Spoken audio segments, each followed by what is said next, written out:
Hello, ladies and gentlemen, girls and boys, and dudes of all teenagers, as well as the gals. My name is Christian Chandler. I am here, and y'all are there. This message is for everyone of the present and the future beyond this date, February 24th, 2007, my birthday, my 25th birthday. I am high-functioning autistic, and in my 25 years, I have seen and learned so much. And today, I intended to share some wise words that I hope each and every one of you will take to heart and allow for yourself and everyone else a better, brighter future. Before we begin, let's take a moment. I'm sure you all know who Chris Chan is. You probably have a very vague idea as to who he is with his infamous Sonichu character, but you probably don't understand where this character came from. You probably don't understand what the real lore of Chris Chan is, and that's what I'm here for. I would like to say that this, in no way, is a complete history to Chris Chan. There is simply too much information on the internet, much of it conflicting with each other, depending on where you look. My goal with this series is to research very real, bizarre characters so you don't have to. My aim is to help you understand the real Chris Chan. Welcome to Freakishly Bizarre. Chris Chandler! Born Christopher Weston Chandler on February 24th, 1982, to parents Robert and Barbara Chandler, Chris is described as being high-functioning autistic. However, the signs of autism didn't appear till later on in his childhood. According to Chris, he spoke his first word, monkey, at the young age of 6 weeks. When Chris was young, he was plagued by an abusive babysitter, whom he was left with on a daily basis for many years. Once, according to Chris, said babysitter locked him in a dark room, which left him so traumatized that he didn't speak another word until he was 7 years old. Chris attended speech therapy at James Madison University, where a doctor informed his parents that he was indeed autistic and would likely never make it to high school. All of this is based on what Chris himself has said in the past. Chris tends to gravitate toward women, much like he did at a young age. When Chris was young, he maintained a friendship with a girl named Sarah Hammer, who apparently convinced him that Casper the Friendly Ghost lived in her basement, which he believed. According to Chris, he went into the basement to see Casper for himself when Sarah locked him in. He allegedly holds, quote, no hard feelings towards Sarah. Between 1990 and 1991, Chris attended Nathaniel Green Elementary, where, according to Chris, he was forced to sit on the lap of the school's principal, which, again, according to Chris, has inspired him to become homophobic, which is ultimately ironic, as he now claims to be transgender. We will touch on this later. This issue went to court, which allowed Chris to be homeschooled for his 5th grade year. The trial went nowhere, so Robert had Chris relocated to Richmond, Virginia, so he could attend a new school his 6th grade year. When Chris was 11, he won a TV contest called the Sonic the Hedgehog Watch and Win Sweepstakes. The sweepstakes was a contest used to promote the first Sonic cartoon. The prize was a $1,000 shopping spree at KB Toys. There were 2 winners, Chris and a 6-year-old girl from California, who ended up splitting her money with her classmates. Chris was featured on a news segment from WVIR-TV, which happens to be his first time on television. Finally tonight, Sonic the Hedgehog is running wildly in the Chandler household this weekend. 12-year-old Christian Chandler of Charlottesville was the winner in a video game shopping spree. Christian is one of only about 100 winners nationally to receive $1,000 worth of Sega games and equipment. For his parents, it's just another example of how well he's doing. Christian is a high-functioning autistic child. This past fall, on his own initiative, he entered a contest based on a favorite cartoon character.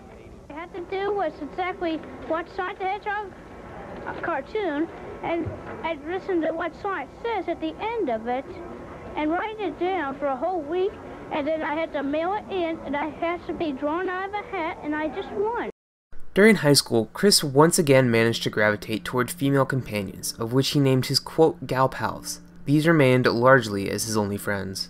During high school, Chris invented 2 very infamous characters, Bionic the Hedgehog and the more widely known Sonichu, which we will cover in depth later. Bionic, however, is described as being, quote, Sonic the Hedgehog's long-lost brother, who plays basketball. Largely, Bionic is just an orange recolor of Sonic. Many times, Chris has stated that Bionic is in fact not a robot. Further, he says Bionic rhymes with Sonic, and that the B stands for basketball. Chris attributes the creation of Bionic to him being hit in the face with a basketball, which, quote, opened the lockers to his mind. Bionic plays a large part in the Sonichu mythos. During his high school graduation, an art award that Chris claims to have worked very hard for was awarded to someone else, which led to him storming out of the graduation crying. This is a catalyst to his inevitable downfall.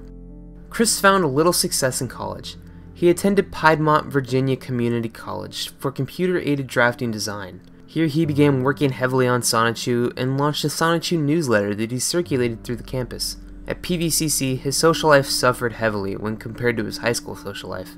His gal pals were moving on with their lives, and many on the PVCC campus were much less willing to deal with his bullshit. Even Chris has said that his social life at PVCC was lackluster. In 2003, Chris began pursuing a largely unsuccessful love life. Here he started his quote love quest. The self-proclaimed love quest was Chris's quest to obtain a girlfriend, a sweetheart as he called it. As of 2018, the love quest is ongoing, with very, very little progress made. In Chris's Wikipedia profile, he says this, quote, "And in his adult life, he has suffered the social stresses of being a healthy adult male virgin for years and searching for a boyfriend-free woman to make into a sweetheart from being friends first. It took him years, but his prayers had finally been answered by a lucky woman within these United States." Chris's Wikipedia page in general is a confusing mess, switching between the first person and the third. If you feel so inclined, you can read it for yourself. I will put the link in the description. Apparently in 2012, Chris lost his virginity to a prostitute. Chris maintained an infamous method for attracting women throughout college that involved him holding a sign in one place for hours that claimed he was looking for a worthy single female companion. This, in fact, didn't attract anyone other than authority figures, who accused him of loitering and soliciting sex. Because of this, Chris was involved in issues with the dean, which led to him being expelled for 1 year. He returned 2 years later to receive an associate's degree in computer-aided drafting design. To this day, however, he claims to hate that dean. Mary Walsh is a frequently appearing villain in the Sonichu series. Hello, my name is Christian Chandler, age 22 at this time. I will be 23 on February 24th, 2005. Anyway, for over a year now, I've been trying to attract an 18 to 22-year-old boyfriend-free girl, 18 to 21, before February 24th, 2004, which is this year. Anywho, been trying for over a year to attract a girl, boyfriend-free girl, and I have failed. And you know, when you have so many failures at this time, you can't help but feel sad, you know, and depressed. And yet here it is about Christmas time, and well, all I want for Christmas is a boyfriend-free girl. And of course, during the time I have been trying, I've written a few songs about my love quest. And so for now, I would like to sing to you my two of my songs. First one I'm going to sing is one I've made up first, written my own lyrics to and to tune to this song. By the way, this here is Sonichu. You can look him up on the web. It's my website. Just put Sonichu as your web search term. Anyway, here's my first song called Sonia Cute Girl. Hey, look at me. I'm standing here sad and lonely without a fire. After college, Chris largely became a shut-in, devoting all of his time to his Sonichu comic and trying to find a girlfriend by putting in as little effort as possible. After college, Chris met Megan Schroeder, another outcast. They became friends, however she refused his romantic advances. Many of Chris's romantic misfortunes are what caused the Sonichu series to launch. Though the series is meant to follow the life and adventures of the hedgehog Pokemon, it largely became a bizarre story about Chris's misfortunes. Chris was discovered by the internet when a picture of Sonichu was uploaded to 4chan.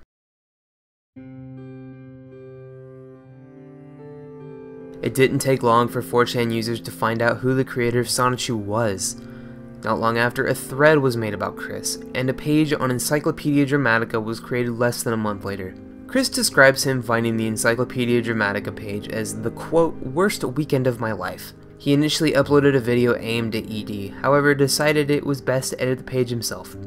Afterward, he posted 2 infamous posts to the ED talk page. Quote, I am adding the positivity this hellhole of a website needs. You just do not appreciate the positivity I am adding to the page. What I am doing is a stand against offensive, unnatural, unrequired additions to any female image. What I am doing is a stand for every single woman everywhere because no one would ever want such a horrific twist of fate. What I am doing is a stand against the very thing that is not funny at all. So draw breasts, vaginas, uterus, ovaries, and the God-given eggs within them, you 2-inch short dickheads. Sincerely, Christian Weston Chandler, a man for the women, for the women's rights, for the women's justice, for the women's peace. P.S. Grow a backbone and go ask out women as well, you trolls. End quote. He also says, quote, months ago, I have found from this page being the first of a number hate against me. Christian Weston Chandler. Sigh. Among the number of you all, my name has been dragged through the mud. My email and MySpace have been hacked for the email information and random information that have been twisted into mockery of my person, my integrity, my honesty, my compassion, my heart, my soul, my being. Not only that, but the names of my 2 best gal pals, Megan Schroeder and Anna McLaren, and my electric hedgehog Pokemon, Sonichu and Rosechu, have also been dragged through the mud of mockery along with mine.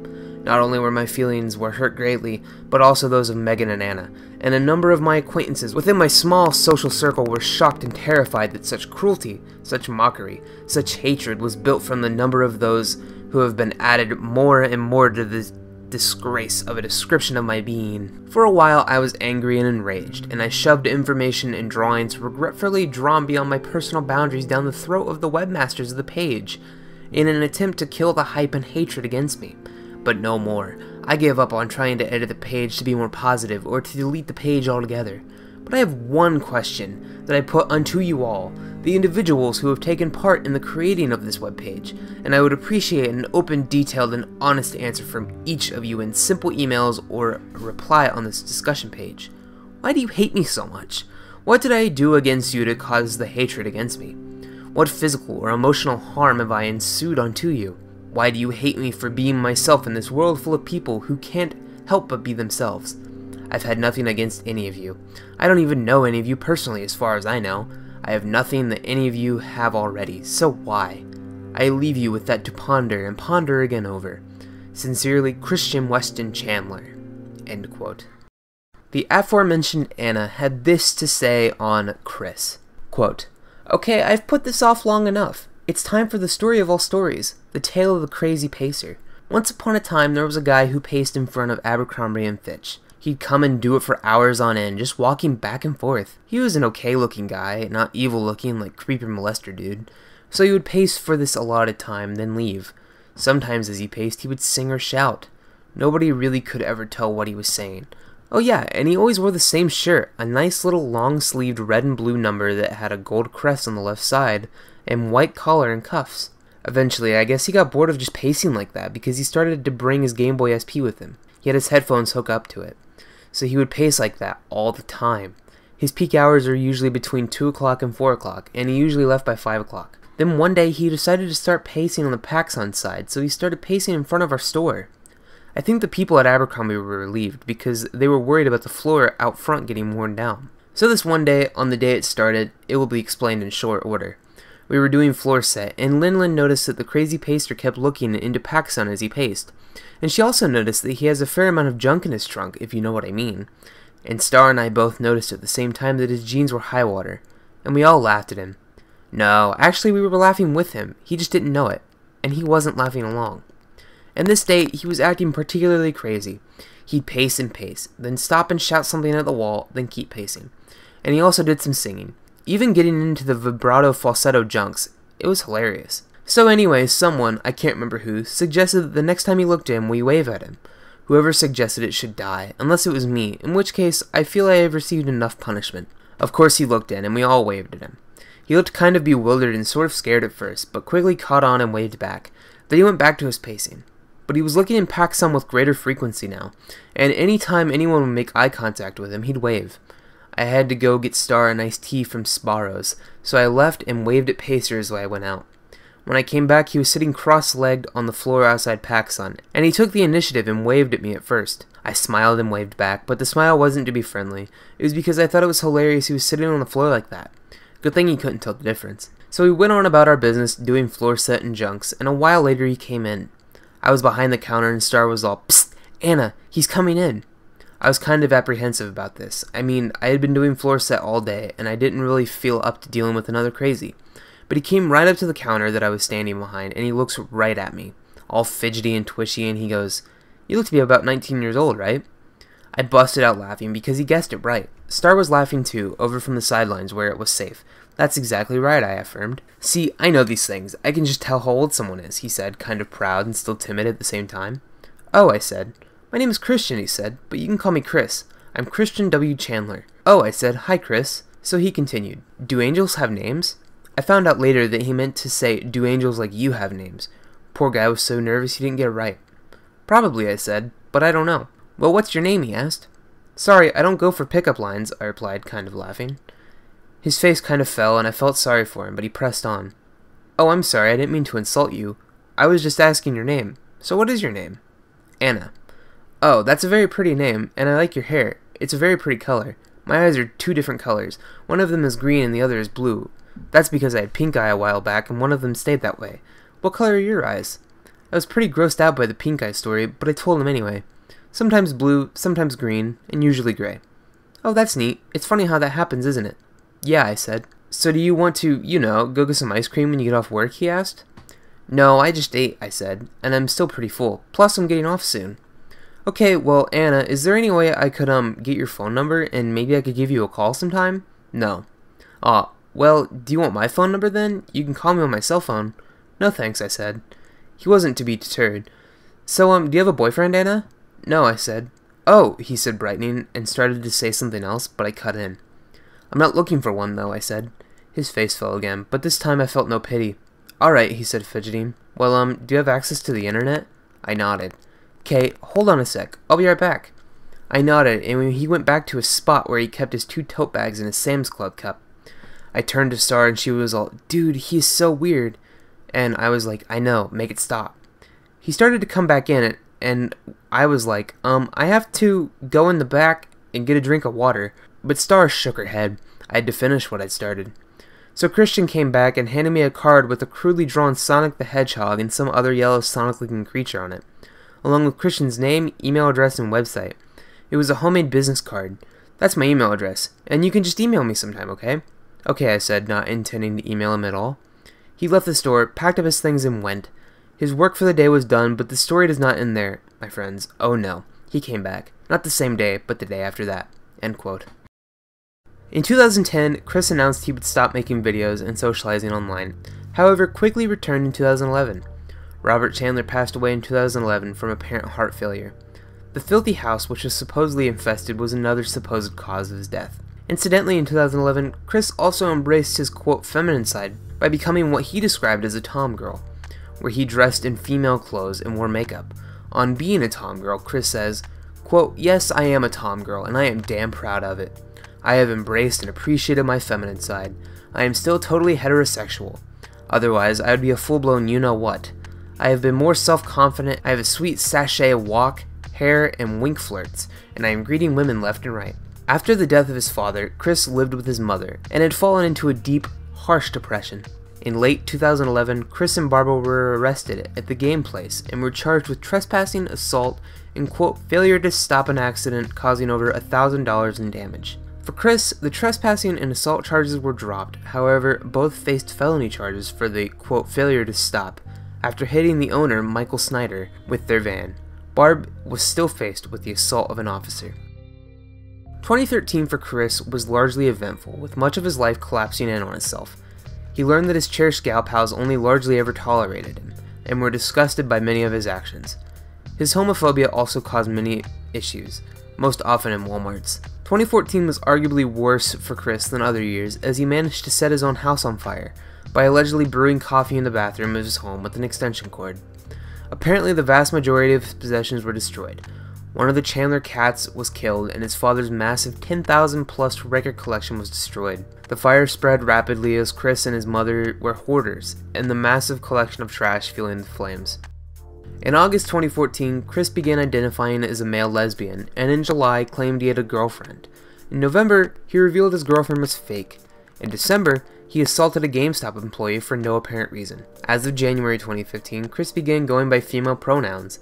He also began to hate homosexuals a tiny bit less, which makes little to no sense regarding his later actions. In 2017, Chris took to Twitter and also attended BronyCon as well as many LGBT events, where he was once interviewed by a news station. Chris has stated he supports, quote, LGBT rights, excluding the G due to his hatred of gay males. The University of Virginia community is also honoring the victims of that mass shooting from 1 year ago. New tonight, the student body at UVA hosted a memorial service to honor the 49 victims who lost their lives at the nightclub in Orlando, Florida. This all unfolded on the steps of the rotunda along University Avenue. The 2-hour-long event included an opportunity for people to create art and share their tributes. Do not hate. Hate is not so good. And to be paranoid is a bust. Feel the love that comes from us, and try to feel love that you can offer, at least from within yourselves, for yourselves. People also read the names of those killed out loud during the ceremony. The event helped to promote equality and diversity. There's some speculation that Chris began his transition in the first place due to his absolute hatred of men in general. He even stated that the only men he didn't hate were himself, his father, Jesus, God, Barack Obama, other world leaders, and past and current friends, which in and of itself makes no sense. He also resumed his fabled Sonichu series, however hid much of it behind his Patreon. More recently, Chris has called for and wished for the death of President Trump and Vice President Pence, made apparent by his own published videos. Well, Mr. Trump, or Permert, as I like to call you in backwards spelling, because you would hurt this country definitely. I have heard you won. Therefore, I hope you...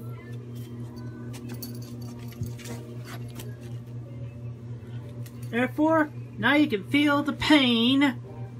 I hope you feel this pain, because... You're a mean one, Mr. Trump. Now go die! And die again!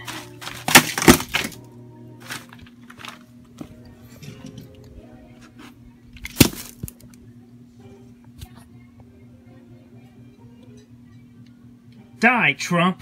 Die!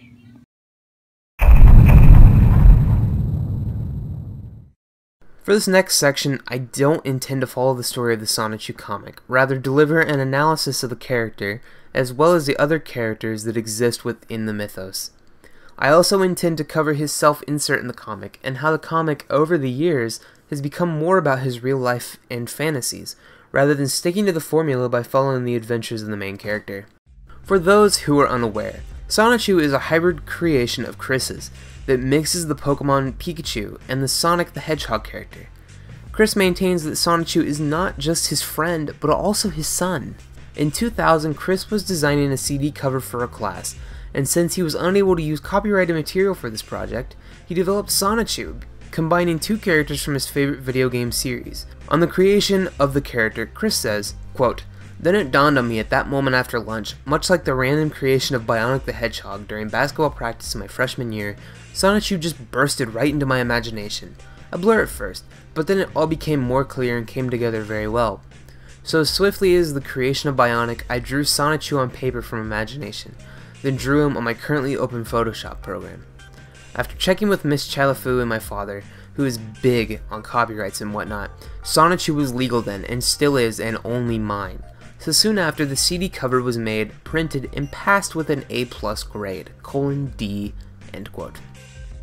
It took little more than 5 months before the Sonichu website appeared, CWC's Sonichu site. Pictures on the website included poorly made Pokemon cards of the character. Over the next 4 years, some short comics appeared of the character, which were eventually used in Sonichu issue 0. This issue was released in 2005, a whole 5 years after Sonichu's conception. In the 18 years since the conception of Sonichu, his design has changed very little, and Chris has maintained, quote, the drawing skills of a 6-year-old. Early in the Sonichu comic, we are introduced to Rosechu, assumably a combination of the hedgehog Amy Rose and Raichu, even though it isn't explicitly stated. Rosechu is the main female character of the mythos, and her interests include, quote, kissing Sonichu, shopping, gossiping, sucking Sonichu's pickle, posting nudes online, and stripping for women's rights, end quote. It is obvious that by analyzing these character traits, Chris has very little understanding of women. The relationship between Sonichu and Rosechu has been modeled on Chris's ideal relationship, where the female would be a submissive object to occasionally have sex with. Chris has made no attempt in hiding his disdain for fan art of Rosechu with a penis, which trolls have taken advantage of more than several times. Because of this, Chris focused more on Rosechu's feminine appearance, by drawing her with bigger breasts, hips, and legs, and has also given her more prominence to her camel toe. This has led to Chris becoming more gradually sexually attracted to the character. The character of Rosechu is very obviously rooted in sexism, regardless of Chris's objections. He claims that Rosechu is equal to Sonichu in every way, even though she is significantly slower than Sonichu. She is also significantly weaker than Sonichu, and is in constant need of saving. In 2010, drama began where a fan wrote to Chris, applauding his inclusion of a transgender character in Rosechu, as Rosechu apparently has the tail of a male Raichu. This resulted in a major freakout in Chris, causing him to take to the internet. He maintained that Rosechu was indeed not transgender for nearly 7 years, until December 6, 2017, where he confirmed that Rosechu was hatched a male, which he allegedly stole from the fan comic Rosechu's Story. Chris himself claims that she had an operation on her genitals that allowed her to bear children, which further proves that Chris does not understand how women work. At all. The character of Sonichu has been pointed out multiple times as being Chris's version of a Mary Sue. For those unaware, a Mary Sue is the perfect fictional character. Sonichu is ultimately used to display Chris's own power fantasies. As mentioned, many of the events that occur throughout the Sonichu story are loosely based on many of Chris's real-life unsuccessful endeavors, in which he ultimately turns out to be the victor. He self-inserted himself as a side character in the issue 0, and maintained that through issue 1. However, by issue 2, Chris and Sonichu were now having encounters with people from Chris's real life. Later on in the series, Chris and his ragtag band of recolored Sonic characters have a battle with the college dean. This obviously comes from his real-life encounters with the Dean of Piedmont. He also battles and defeats police, store managers, and even internet trolls as he began to encounter them. Throughout the often convoluted storyline of the Sonichu series, Chris explores his own sexual and violent power fantasies, while it originated as a seemingly harmless story of an entirely unoriginal character. Chris intended to write himself out of the series in issue 7 following heavy criticism. The original intention was to give the other numerous characters the spotlight, to follow their stories, development, and otherwise. However, by the end of issue 9, the Chris character had returned. By this time, all characters in the series were proclaiming their love for Chris's character, and exclaimed how much they wanted him to return. This only furthered the fact that Chris was a self-centered narcissist. Once more, by the end of this issue, Chris claimed he would write out the character for good. However, in issue 10, Chris is the most heavily focused character. Since the year 2000, Sonichu has seen less than 12 issues. Issue 10 was completed in 2010, and he began writing issue 11 in 2015. There's been no consistency in release, and regardless of the little effort and few issues, Chris has claimed that he intends to release up to 100 issues in his life. Chris has claimed that he worked so little on the comic due to the internet trolls killing his motivation. Quote, "I have not ended Sonichu. I only lost inspiration to draw, thanks to the people online." End quote. Quote, "When I was online with my comic pages, I had never really planned ahead as I should have with the releases and such. I was an amateur. I got scared off. I still feel very timid. I am not making any promises with anything for the future. Nobody in my comic verse is dead. Do not have any expectations of me." End quote. When he caught his home on fire in 2010, it is likely that the original copies of the comic were destroyed, which could also be a cause of him, quote, "losing inspiration." Understandably, that would happen to anyone. In 2015, Chris announced through a Facebook post that he would continue the Sonichu series if Nintendo released Sonichu as DLC to the popular fighting game Super Smash Bros. 4 months later, in another Facebook post, Chris promoted his, quote, "official Amiibo Sonichu figures." The Amiibo, which he sold on eBay, sold out remarkably fast each time he listed them. After finding such success in selling them, he released a bundle that included a Sonichu medallion, which he infamously has sported in the past. This did not sell so well. Chris continued selling amiibo on different characters on Etsy. However, this is apparently a violation of copyright laws. In 2015, Chris released 11 pages of Sonichu issue 11, ending his 5-year hiatus. As of June 2017, Chris has completed issues 11 and 12. Sonichu 13 is also referred to as Sonichu 12-9, which focuses around the children's cartoon My Little Pony and features a brand new self-insert.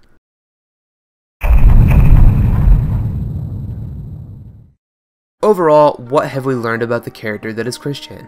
We know that he is self-described as being a high-functioning autistic man, but further than that, he has many delusions and mental inabilities, most likely due to his parents and gal pals in high school. His parents refused to seek help for their son, for fear of them being viewed as a nutcase. His gal pals didn't help either, as they seem to have egged him further. There are many normal, high-functioning autistic people. Hell, there are even a lot of normal, regular, or low-functioning autistic people. So there is no reason as to why Chris would be so incapable of having a normal life, other than these two major key components. Further, it doesn't help that Chris has had so many trolls that have either harassed him or egged him on more.